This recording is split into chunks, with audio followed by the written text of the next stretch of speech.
Topic का नाम क्या है? तो हम कहेंगे कि ऊष्मा बजट।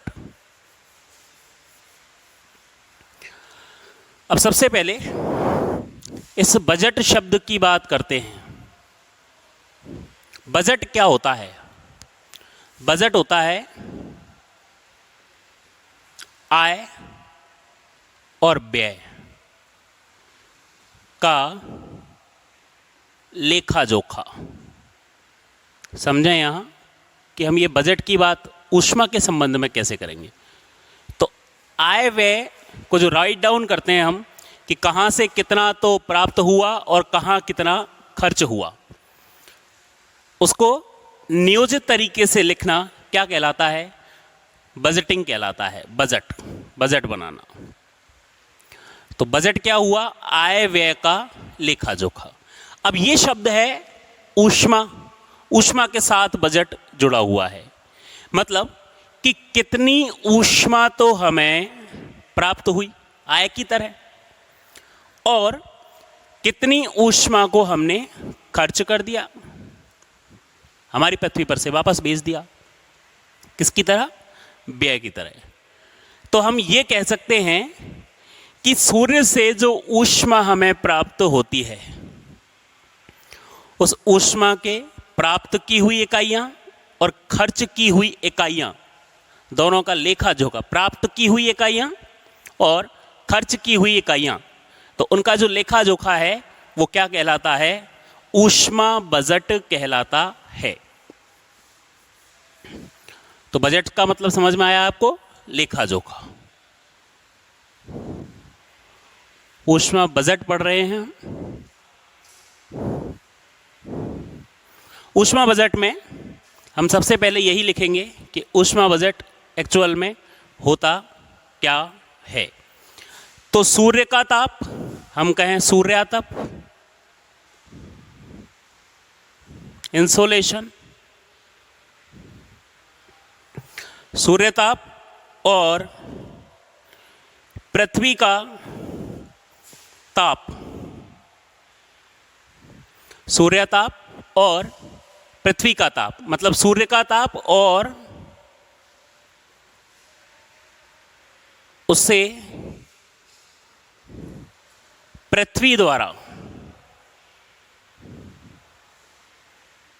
प्राप्त ताप, सूर्य का ताप और उससे पृथ्वी द्वारा प्राप्त ताप, तथा भाई एक तो सूर्य की तरफ से जो तापमान प्राप्त होता है वो ताप, और दूसरे उस तापमान से जब पृथ्वी गर्म होती है तो पार्थिव विकिरण वाला तो ताप, इनका सूर्यताप और पृथ्वी द्वारा प्राप्त ताप तथा उसका पुनः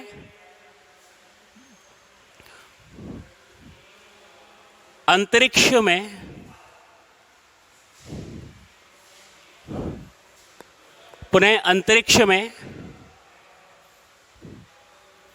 परावर्तित करना।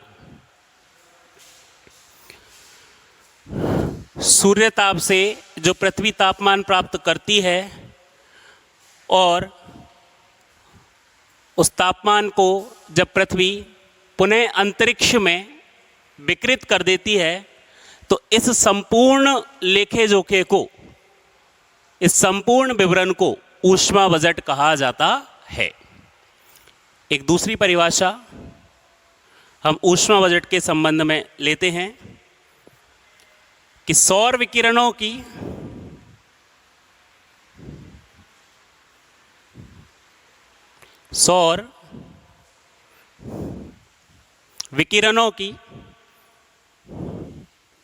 वह मात्रा, सौर विकिरणों की वह मात्रा जो पृथ्वी तल पर आती है, मतलब धरातल पर पृथ्वी तल पर आती है और पृथ्वी द्वारा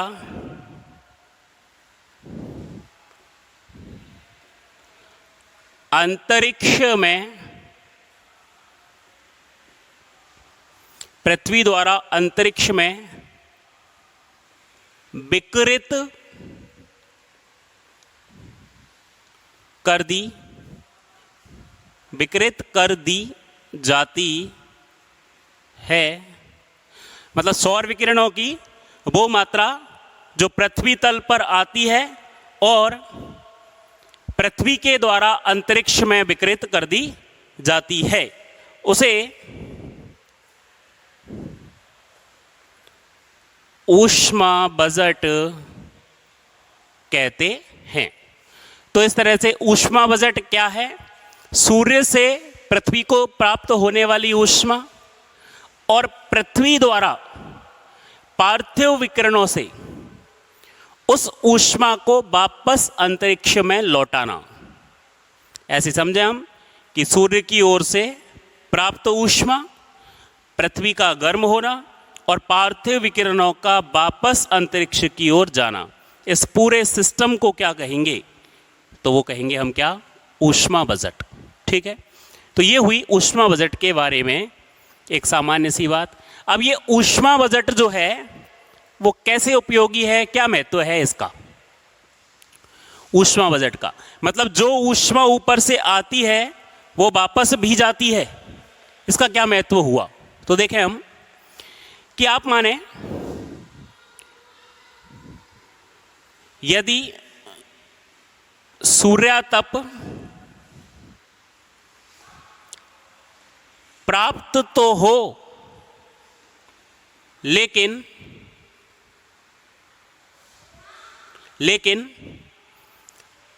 वापस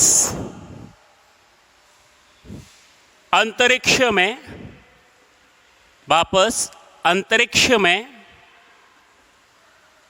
विकिरित ना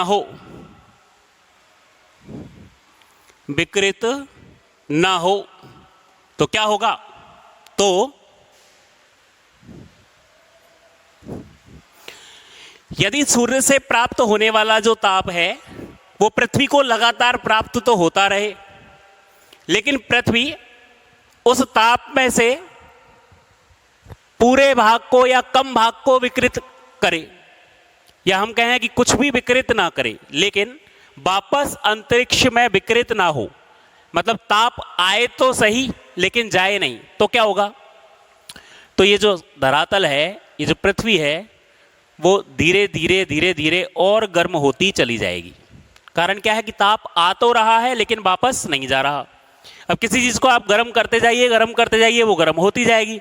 जब तक उसमें से वापस विकिरण नहीं निकलेंगे, वापस विकिरण नहीं होगा, तब तक वो ठंडी ही नहीं होगी। आप किसी चीज को गर्म करते हैं और जब उसको गर्म करने का स्रोत हटाते हैं तो उसके बाद वो धीरे धीरे ठंडी होती है। तो सेम यही चीज पृथ्वी के साथ है कि वो ताप आता तो रहे लेकिन जाए नहीं। अब पृथ्वी में वो चीज साथ साथ होती है, आता भी है और जाता भी है। तो यदि सूर्य का ताप है वो प्राप्त होता रहे लेकिन वापस नहीं जाए तो उसका प्रभाव क्या पड़ेगा? तो हम एक ही शब्द काम में लेते हैं, पृथ्वी गर्म हो जाएगी, भूमंडलीय ऊष्मन हो जाएगा। क्या हो जाएगा? भूमंडलीय ऊष्मन। मतलब हमारी पृथ्वी का जो सामान्य तापमान बना हुआ है वो नहीं रहेगा, दिन पर दिन बढ़ता चला जाएगा, और बढ़ता चला जाएगा तो पृथ्वी जीवों के रहने के योग्य रहेगी ही नहीं और पूरी तरह से गर्म हो जाएगी। पृथ्वी का वायुमंडल जो है वो समाप्त हो जाएगा, एक तरह से कहें मानव के निवास के अनुकूल रहेगा ही नहीं।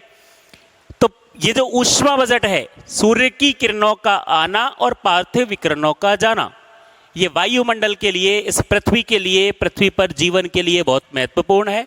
अगर ऊष्मा बजट वाला सिस्टम नहीं होता तो भूमंडलीय ऊष्मन होता, और इस भूमंडलीय ऊष्मन की वजह से धीरे धीरे पृथ्वी गर्म हो जाती और वहाँ पर जनजीवन समाप्त हो जाता। तो ये आवश्यक है। तो यदि सूर्य तप प्राप्त तो हो लेकिन अंतरिक्ष में विकिरित ना हो तो भूमंडलीय ऊष्मन की समस्या उत्पन्न हो जाएगी। पृथ्वी धीरे धीरे इतनी गर्म हो जाएगी कि वो जीवों के रहने योग्य नहीं रहेगी। तो इसलिए ऊष्मा बजट आवश्यक है। वर्तमान में हम बात करते हैं इसकी भूमंडलीय ऊष्मन की, तो इसका संबंध है तो इसी से, क्योंकि आपको पता है जो ग्रीन हाउस गैसें हैं, ग्रीन हाउस गैसें जो हैं वो इसके लिए जिम्मेदार हैं, भूमंडलीय ऊष्मन के लिए, जिनमें हम कहें CO2 है, ओजोन है, मीथेन है, जल वाष्प है, ये सब क्या हैं? ग्रीन हाउस गैसें। इनमें से CO2 एक ऐसी गैस है, CO2 जो ताप का अवशोषण बहुत मात्रा में करती है। अगर इस CO2 की मात्रा को बढ़ा दें, इस CO2 की मात्रा बढ़ा दी जाए तो ताप का अवशोषण भी बढ़ेगा, तो सूर्य से जो ताप प्राप्त होगा वो पूरा वापस नहीं जाएगा, वो CO2 जो है ना वो उस तापमान का अवशोषण कर लेती है, और फिर उससे कौन सी समस्या उत्पन्न होती है? भूमंडलीय ऊष्मन की समस्या उत्पन्न होती है। तो भूमंडलीय ऊष्मन का संबंध भी इसी से है कि अगर सूर्य की जो ऊष्मा है वो हमें प्राप्त हो रही है, और अगर उसको हम वापस पृथ्वी से वापस नहीं जाने देंगे, किसी भी प्रकार से रोकेंगे, तो वो भूमंडलीय ऊष्मन की समस्या उत्पन्न करेगी। ये बात हुई आपके ऊष्मा बजट के संबंध में सामान्य। अब देखते हैं हम ऊष्मा बजट क्या चीज है और ये कैसे बनता है। तो आप लोगों ने जलवायु विज्ञान पढ़ते हुए कई बार एक नाम सुना होगा, एल्विडो। ये शब्द एक महत्वपूर्ण है, एल्विडो काम आएगा यहां। तो एल्बिडो के बारे में जान लेते हैं, एल्बिडो क्या है। तो कोई भी सतह द्वारा, कोई या किसी भी करें हम, किसी भी सतह द्वारा ऊष्मा की परावर्तित मात्रा एल्बिडो कहलाती है। किसी सतह के द्वारा ऊष्मा की परावर्तित मात्रा, ऐसे समझें आप कि आपकी तरफ से मान लो सूर्य की किरणें आई, सूर्य की किरणें आकर के इस बोर्ड से टकराई और टकरा करके वापस लौटी, तो वो कितनी मात्रा में वापस लौटी? मान लो 100 किरणें आई तो 100 में से कितनी वापस लौटी? वो क्या है? एल्बिडो। 100 आई और 40 लौटी, 60 को इसने अवशोषित कर लिया। तो 100 में से अगर 40 वापस लौट गई, इसने अवशोषण नहीं किया, इसने उसका विसरण नहीं किया, क्या किया? परावर्तन किया। क्या किया? उसका परावर्तन। आई, टकराई और चली गई। तो 100 में से अगर 40 चली गई तो इसका एल्बिडो कितना होगा? 40 होगा। क्या होगा? 40। तो कोई भी सतह जिसके द्वारा ऊष्मा की परावर्तित मात्रा या परावर्तित भाग क्या कहलाता है? एल्बिडो कहलाता है। तो ऐसे ही सूर्य की तरफ से जो किरणें आती हैं, जो सूर्यातप आता है, उसमें से एक बड़ा भाग पृथ्वी के उपयोग में आने से पहले ही अंतरिक्ष में वापस चला जाता है और उसे पृथ्वी का एल्बिडो कहते हैं। सूर्य से, एक बार फिर समझें, सूर्य से जो किरणें आती हैं, जो ऊष्मा प्राप्त होती है, उस ऊष्मा का एक बड़ा भाग, लगभग 35% के आसपास है वो, तो उस ऊष्मा का एक बड़ा भाग या उस ऊष्मा का 35% भाग पृथ्वी पर आए बिना और उपयोग हुए बिना वापस अंतरिक्ष में परावर्तित हो जाता है। उसे पृथ्वी का एल्बिडो कहते हैं। उसे पृथ्वी का एल्बिडो कहते हैं। तो ये बात रही हमारी एल्बिडो के संबंध में। अब देखें, एक व्यक्ति हुए, नाम है GT त्रिवार्था। GT त्रिवार्था। इनसे पहले इस ऊष्मा बजट के संबंध में बहुत सारे विद्वान अपने विचार दे चुके थे और इस तथ्य को साबित कर चुके थे कि सूर्य की तरफ से जो किरणें आती हैं, जो ऊष्मा प्राप्त होती है, पृथ्वी उस ऊष्मा को वापस अंतरिक्ष की ओर परावर्तित कर देती है। ये बहुत सारे विद्वान बता चुके थे। लेकिन एक पूरी तरह से सिद्धांत के रूप में कहें, एक सिस्टम के रूप में कहें, तो डेवलप किया किसने? GT त्रिवार्था ने। अगर सूर्य से आने वाली किरणों की बात की जाए, ऊष्मा की बात की जाए, तो सूर्य से जितनी ऊष्मा निकलती है पृथ्वी उसका 2 अरबवां भाग प्राप्त करती है। यह याद रखें, पृथ्वी किसका?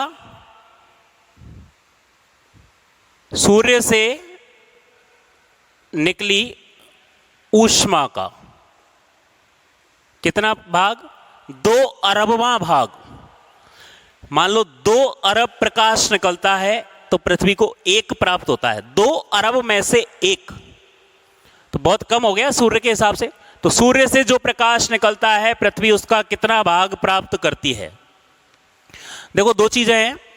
एक तो मैं बहुत सी चीजें यहां बोर्ड पर लिखकर आपको बता रहा हूं, तो ये तो आपको ऐसे के ऐसे नोट करनी है अपने पास, अपनी लैंग्वेज में लिखें, मेरे बताए अनुसार लिखें, जैसे भी आप चाहें। इसके अलावा यहां लिख करके मैं जो कुछ बता रहा हूं आप कोशिश करें कि उन्हें भी अपने नोट्स के अंदर डालें, उन नोट्स के अंदर लिखें।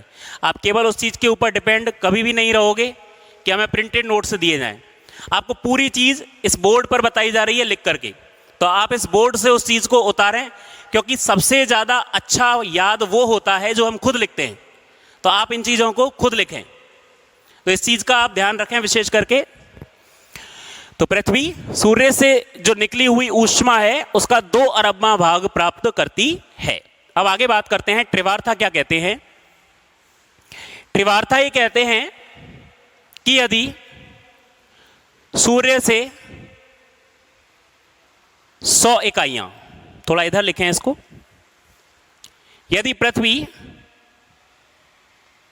सूर्य से 100 इकाइयां प्राप्त करती है, 100 यूनिट्स, 100% को मात्रा तो बताएंगे ही नहीं ना, तो पृथ्वी अगर सूर्य से 100 इकाइयां प्राप्त करती है तो आगे की स्थितियां क्या रहती हैं, किस प्रकार से इस पृथ्वी को सूर्य की ऊष्मा प्राप्त होती है और किस प्रकार से विकिरण होता है। तो त्रिवार्ता ये कहते हैं कि सूर्य की ओर से चली 100 इकाइयां, किसकी ओर? पृथ्वी की ओर। सूर्य से पृथ्वी की ओर। ये नीचे क्या है? पृथ्वी का धरातल, पृथ्वी का धरातल। तो सूर्य से 100 इकाइयां किसकी ओर आई? पृथ्वी की ओर। इन 100 इकाइयों ने, अब मैं ये कहूंगा कि ये है पृथ्वी का वायुमंडल। क्या है? पृथ्वी का वायुमंडल, यहां से नीचे। जब ये 100 इकाइयां पृथ्वी की ओर चली तो इनमें से 35 इकाइयां, 35 यूनिट्स,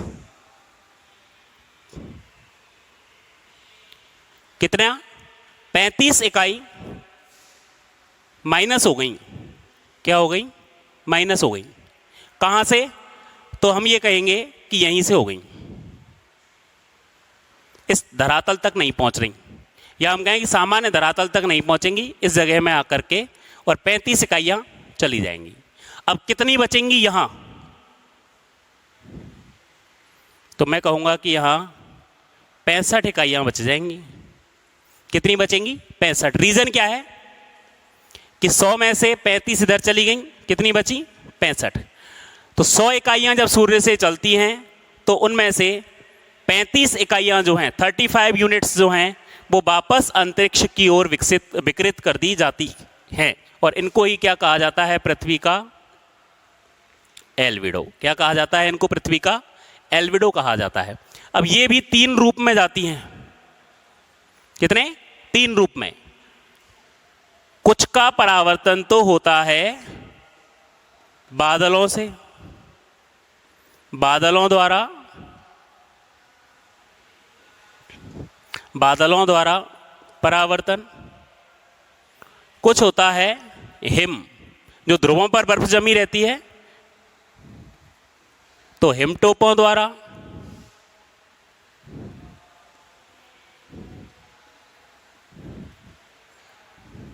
परावर्तन, तो बादलों के द्वारा, हिमटोपों के द्वारा, और एक होता है धूल के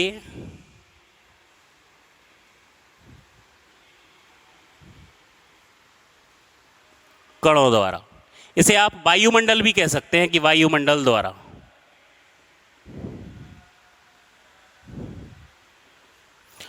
तो ये जो 35 इकाइयां हैं वो 3 स्रोतों के द्वारा अंतरिक्ष में वापस विकिरित कर दी जाती हैं, बादल, हिमटोपिया और फिर धूल के कण।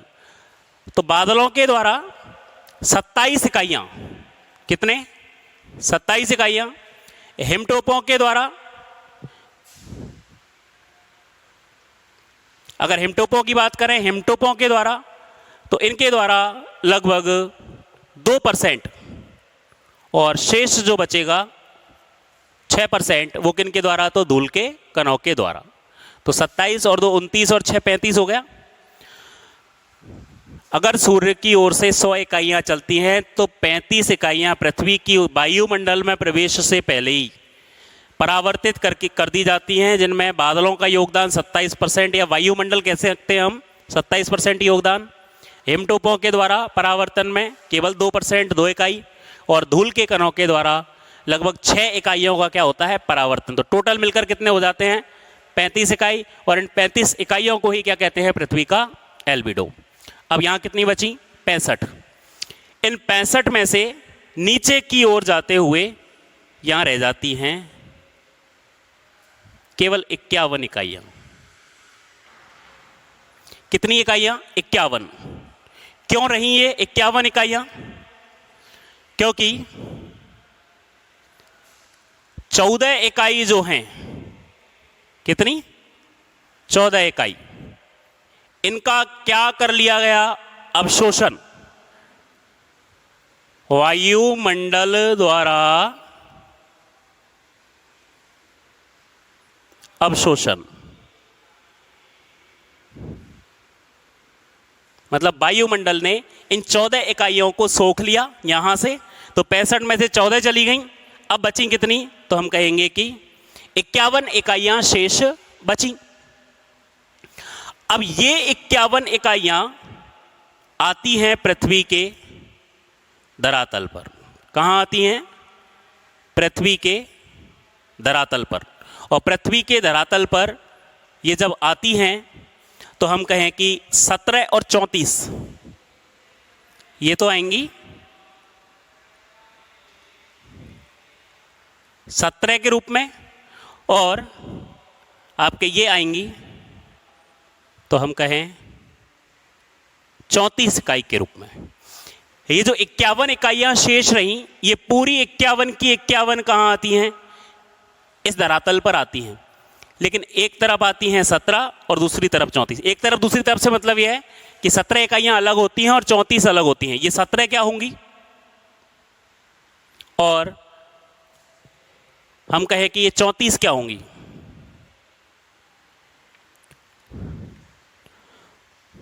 तो ये जो 34 होती हैं ये तो होती हैं प्रत्यक्ष विकिरण, प्रत्यक्ष सौर विकिरण। प्रत्यक्ष से मतलब जो सूर्य की ओर से चली और आकर के सीधे पृथ्वी पर आ गई, वो तो क्या होंगी? प्रत्यक्ष सौर विकिरण होंगी। और ये जो 17 होंगी, ये 17 होंगी आपके विसरित विसरित विसरित दिवा प्रकाश, विसरित दिवा प्रकाश के रूप में। ठीक है, विसरित दिवा प्रकाश के रूप में। इसका मतलब क्या है कि जैसे इस जगह पर ये 35 इकाइयां जाती हैं तो यहां परावर्तन होता है लेकिन प्रकीर्णन भी होता है, मतलब प्रकाश फैलता है। जब यहां से नीचे की ओर जाते हैं तो प्रकाश उसमें भी फैलता है। तो इन 51 में से जो पूरी प्राप्त होती हैं धरातल को, वो 34 तो वो है जो एकदम सीधे प्राप्त हुई, जबकि ये जो 17 है ना, ये विसरण के द्वारा, फैलने के द्वारा, उस प्रकाश के फैलने से प्राप्त होती हैं, जबकि ये सीधे कहां आती हैं? धरातल पर, 34। तो ये क्या है? विसरित दिवा प्रकाश। ये जो पूरा का पूरा सिस्टम हमने देखा, ये वो था जो पृथ्वी की तरफ आता है, कहां से? सूर्य से। तो इस वाले चित्र को आप नाम दे सकते हो क्या कि सौर विकिरण का आना। यह आपके अध्ययन की दृष्टि से है केवल, सौर विकिरण का आना। तो इस तरह से सौर विकिरण नीचे की तरफ आएंगे। अब आगे जो पढ़ेंगे वो है कि पार्थिव विकिरण का जाना। पार्थिव विकिरण कहां जाएंगी? अंतरिक्ष में। भाई पार्थिव विकिरण कहां जाएंगी? अंतरिक्ष में। और सौर विकिरण कहां आएंगी? तो हम कहेंगे कि पृथ्वी पर। कहां आएंगी ये? पृथ्वी पर। और पार्थिव विकिरण कहां जाएंगी? अंतरिक्ष में। हमने ये बताया कि पृथ्वी जितनी ऊष्मा सूर्य से प्राप्त करती है उतनी ही वापस सूर्य को परावर्तित कर देती है। ये बात हमारी हुई। तो हमने अभी तक जो अध्ययन किया है वो ये है कि पृथ्वी सूर्य से कितनी ऊष्मा किस मात्रा में प्राप्त करती है। तो अंततः आपके समझ में ये आना चाहिए कि पृथ्वी का जो धरातल है वो 51 इकाइयां प्राप्त करता है। कितनी इकाइयां? 51 इकाइयां प्राप्त करता है। एक बार फिर इस सिस्टम को समझें कैसे। यदि सूर्य की तरफ से 100 इकाइयां चली तो रास्ते में आते आते वायुमंडल में प्रवेश करने के बाद ये 35 इकाइयां अंतरिक्ष में परावर्तित हो जाती हैं, जिन्हें पृथ्वी का एल्बिडो कहते हैं। इनमें बादलों के द्वारा परावर्तित ऊष्मा की मात्रा 27% या 27 इकाइयां, हिमटोपों के द्वारा या बर्फीले ध्रुवों के द्वारा, बर्फ के द्वारा 2% और धूल के कणों के द्वारा हम कहें कि 6% इकाइयों का परावर्तन होता है। ये 35 का लेखा जोखा हो गया। जो 65 इकाइयां बचती हैं वो पृथ्वी की ओर आती हैं और इन 35 का पृथ्वी की ओर आते आते 14 इकाइयां इनमें से चली जाती हैं। कहाँ? वायुमंडल के द्वारा अवशोषण में। तो वायुमंडल उन सूर्य की किरणों को अवशोषित कर लेता है, उनसे गर्म हो लेता है। तो अभी तक के सिस्टम में वायुमंडल केवल कितनी इकाइयां प्राप्त कर रहा है? 14। 35 तो परावर्तित हो गई, 14 अवशोषित कर ली, 51 बची जो कहां आ गई? पृथ्वी के धरातल पर। और इन 51 में भी ये दो भागों में आती हैं, 17 और 34 में, कि 17 इकाइयां विसरित दिवा प्रकाश के रूप में पृथ्वी को प्राप्त होती हैं, जबकि 34 इकाइयां प्रत्यक्ष सौर विकिरण के रूप में पृथ्वी के धरातल पर पहुंचती हैं। तो इस प्रकार से सूर्य की ओर से आने वाली सौर विकिरणों में से, सौर विकिरण की 100 इकाइयों में से 51 इकाइयां ही पृथ्वी के धरातल तक पहुंचती हैं। अब हम बात करेंगे किसके संबंध में? तो इन 51 इकाइयों के संबंध में। ठीक है। अब हम यहां बात करेंगे कि पृथ्वी का धरातल जो कितनी इकाइयां प्राप्त करता है? 51 इकाइयां। कितना? 51 इकाइयां। ये क्या है यहां? तो धरातल। इस धरातल से ये पूरी की पूरी 51 इकाइयां कहां जाती हैं? तो हम कहेंगे कि अंतरिक्ष में जाती हैं। कहां जाती हैं? अंतरिक्ष में। तो जब ये नीचे से जा रही होती हैं तो इनमें से देखें हम कि 23 इकाई एक जगह, 23 इकाई। इन 23 इकाइयों को प्रत्यक्ष पार्थिव विकिरण किस रूप में? प्रत्यक्ष पार्थिव विकिरण के रूप में पृथ्वी के द्वारा अंतरिक्ष की ओर भेजा जाता है। कितनी इकाइयां भेजी हैं? 23। ये 23 इकाइयां जब अंतरिक्ष की ओर जाती हैं तो इनमें से केवल 17 इकाइयां, कितनी? तो हम कहेंगे 17 इकाइयां जो हैं वो तो जाती हैं कहां? अंतरिक्ष में। और इनमें से जो 6 इकाइयां हैं वो वायुमंडल के द्वारा अवशोषित कर ली जाती हैं। किसके द्वारा? वायुमंडल, आगे लिख दें इधर, तो वायुमंडल द्वारा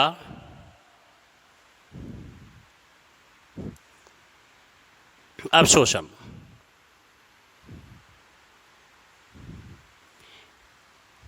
इस रेखा ग्राफ को, इस रेखा चित्र को आप अपने हिसाब से जैसे भी बनाना चाहें, जो याद करने में आपको सुविधाजनक लगे। टोटल कितनी इकाइयां गई? 23 इकाइयां। किसके रूप में गई? प्रत्यक्ष पार्थिव विकिरण। पार्थिव क्यों? क्योंकि पृथ्वी की तरफ से गई हैं, तो प्रत्यक्ष पार्थिव विकिरण के रूप में गई। इन 23 इकाइयों का क्या हुआ? तो इन 23 में से 17 तो चली गई कहाँ? सीधे अंतरिक्ष में, और 6 का क्या कर लिया? वायुमंडल ने अवशोषण कर लिया। देखो इधर भी किया वायुमंडल ने अवशोषण। सूर्य से आई उनमें से कितनी का किया? 14 का। और यहां कितनी का किया? तो 6 का। अब वायुमंडल के अंदर बहुत सी प्रोसेसेस होती हैं, बहुत सी प्रक्रियाएं होती हैं, हवाओं के चलने से लेकर के संवहन, विक्षोभ, बादल बनना, वर्षा होना, ये सारी प्रक्रिया, इन सब में ऊष्मा की आवश्यकता होती है। तो वायुमंडल में घटित होने वाली प्रक्रियाएं भी ऊष्मा का उपयोग करती हैं। 100 में से 100 इकाइयाँ कंज्यूम होनी चाहिए या परावर्तित होनी चाहिए। तो अब तक हमने जो बात की, 51 में से कितनी हुई? 23। अब कितनी बची? 28 बची। अब इन 28 में से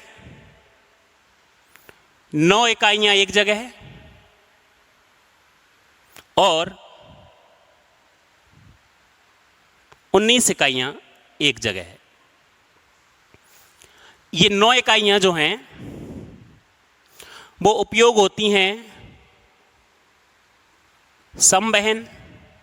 आप सब जानते हैं संवहन, वायु गर्म होती है, गैसें गर्म होती है, ऊपर उठना, ऊपर से नीचे की ओर जाना, तो संवहन और विक्षोभ, जिन्हें अपन चक्रवात वगैरह कहते हैं, विक्षोभ में उपयोग। इन 51 में से 9 इकाइयों का उपयोग किस में हो जाता है?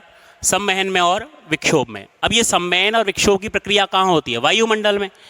वायुमंडल की भी कौन सी परत में? क्षोभ मंडल में, क्योंकि मौसम से संबंधित सारे परिवर्तन कहाँ होते हैं? क्षोभ मंडल में होते हैं। तो क्षोभ मंडल में काम में ले लिया। और ये जो है 19, ये संघनन की गुप्त ऊष्मा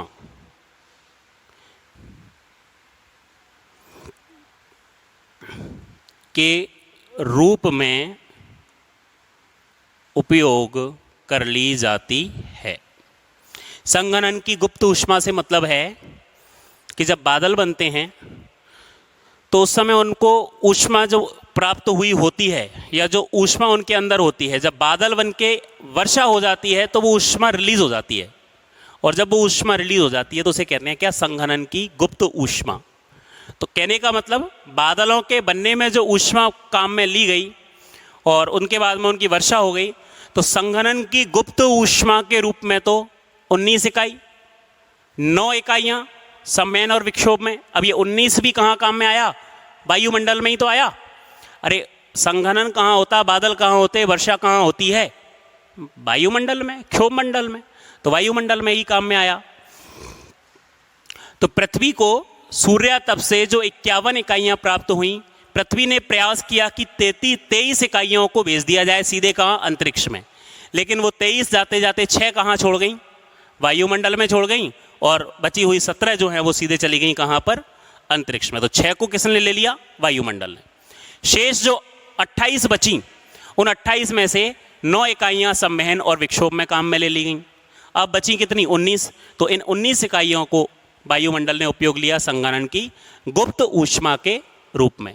तो इस तरह से आप ये पाएंगे कि जितनी इकाइयाँ, मतलब कि 100, कितनी? 100 या पृथ्वी की ओर से, पृथ्वी की ओर आई सूर्य से, वो 100 की 100 इकाइयाँ किसी ना किसी रूप में कहाँ चली गई हैं? तो हम कहेंगे कि अंतरिक्ष में चली गई हैं। देखें सबसे पहले कितनी गई? 35 गई एल्बिडो के रूप में, फिर 14 का अवशोषण किसने किया? अब रिमाइंड करें, 14 का अवशोषण किसने किया? वायुमंडल ने किया। बची हुई 51, वो 51वीं 17 और 34 के रूप में, 17 तो विसरित दिवा प्रकाश और 34 प्रत्यक्ष के रूप में, प्रत्यक्ष सौर विकिरण के रूप में। ये तो आने वाली हुई। अब जो 51 प्राप्त हो गई उनमें से जाने वाली देखो, तो हम कहें कि 23 भेजी, तो 23 को कैसे भेजा? 6 और 17 में। और उसके बाद 9, तो 9 संवहन और विक्षोभ में। और उसके बाद 19, तो हम कहें संघनन की गुप्त ऊष्मा में। तो जब इनको जोड़ोगे ना तो कितना आ जाएगा? ये 100 आ जाएगा। कितना आएगा ये टोटल पूरा? तो ये मिलाकर के होगा कितना? 100। ये पृथ्वी का ऊष्मा बजट है। अतः पृथ्वी प्राप्त सभी इकाइयों को पुनः अंतरिक्ष में भेजकर अपने ऊष्मा बजट को संतुलित कर लेती है। धरातल को जो 51 इकाइयां प्राप्त होती हैं उनमें से 23 इकाइयां प्रत्यक्ष विकिरण के रूप में पृथ्वी के द्वारा छोड़ी जाती हैं। ये आप लिख सकते हैं, प्रत्यक्ष विकिरण के द्वारा 23 इकाइयां अंतरिक्ष की ओर छोड़ी जाती हैं, जिनमें से 6 इकाइयों का अवशोषण वायुमंडल कर लेता है और 17 इकाइयां अंतरिक्ष में पहुंच जाती हैं। शेष 28 इकाइयों में से 9 इकाइयों का उपयोग वायुमंडल के द्वारा संवहन और विक्षोभ में कर लिया जाता है तथा 19 इकाइयों का उपयोग संघनन की गुप्त ऊष्मा के रूप में वायुमंडल में उपयोग हो जाता है। अतः पृथ्वी सूर्य से जितनी ऊष्मा, जितना ताप प्राप्त करती है, जो 51 इकाइयां हैं, वो पूरा का पूरा 51 इकाइयां, और यहां से बात करें तो 100 इकाइयां, तो पूरी जो 100 इकाइयां सूर्य की ओर से पृथ्वी की ओर आती हैं, उन सबको वापस कहाँ भेज देती है? अंतरिक्ष में भेज देती है। अब अंतरिक्ष में जाते हुए जब जो प्रोसेस होंगी वायुमंडल के अंदर, तो वायुमंडल में, वायुमंडल गर्म तो होता है ना उस ऊष्मा से, तो देखो वायुमंडल में कौन कौन सी ऊष्मा प्राप्त हुई? ये 14 जब ऊपर से आ रही थी तो 14 का अवशोषण किया। ये 6 जब 23 भेजी थी नीचे से तो 17 तो चली गई, 6 को वायुमंडल ने कैच कर लिया, अवशोषित कर लिया, तो 6। ये 9 कहां काम आई? वायुमंडल में काम आई। ये 19 कहां काम आई? वायुमंडल में काम आई। तो ये जो पृथ्वी का ऊष्मा बजट पढ़ रहे हैं हम, तो पृथ्वी के ऊष्मा बजट में ही किसका? वायुमंडल का ऊष्मा बजट। किसका? वायुमंडल का ऊष्मा बजट। क्योंकि जो 100 इकाइयां आई हैं उनके अवशोषण में कहीं ना कहीं वायुमंडल का भी तो योगदान रहा है। तो वायुमंडल का ऊष्मा बजट, ठीक है।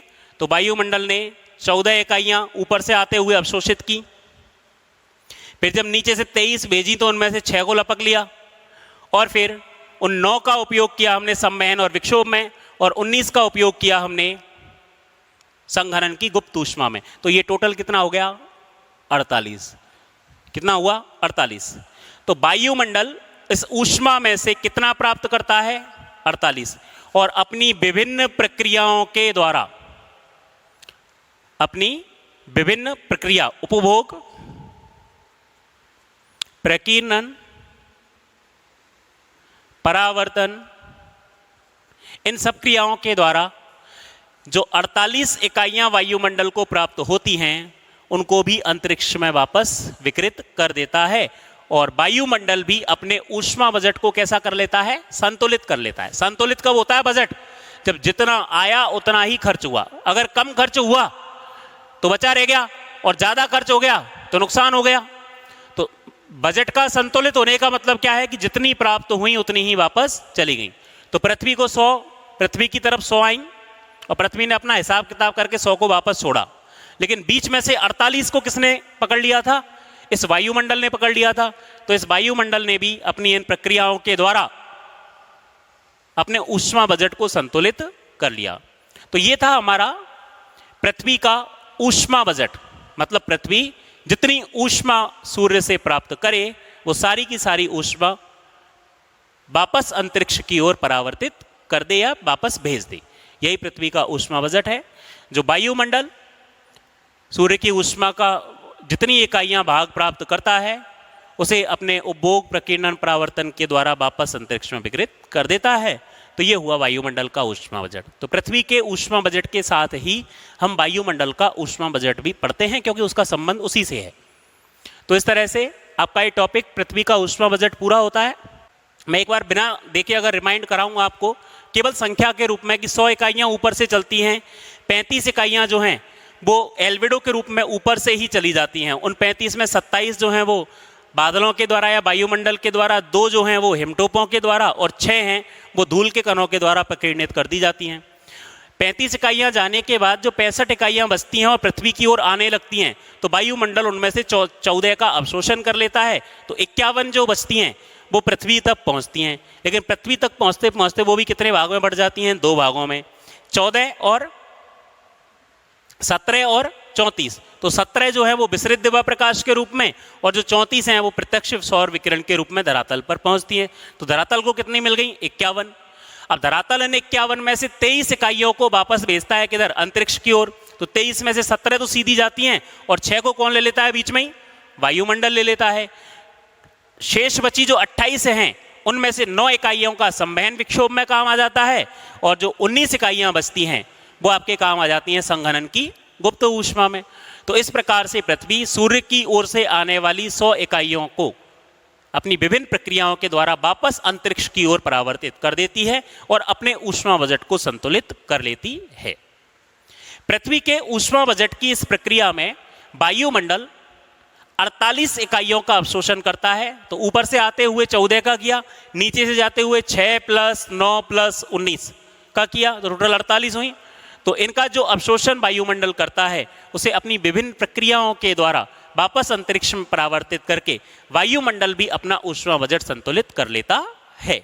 इकाइयों से संबंधित जो सिद्धांत प्रारंभ किया वो किसने किया था? तो जीटी ट्रिवार्था ने ये बात प्रारंभ की थी, एग्जाम्पल देकर के कि यदि 100 इकाइयां प्राप्त होती हो तो। आपको याद रखना है पृथ्वी सूर्य से जो ऊष्मा निकलती है उसका कितना? 2 अरबवां भाग प्राप्त करती है। तो यहां तक ये बात रही हमारे ऊष्मा बजट की। अगली कक्षा में हम अगले टॉपिक के साथ फिर से मिलेंगे। Thank you.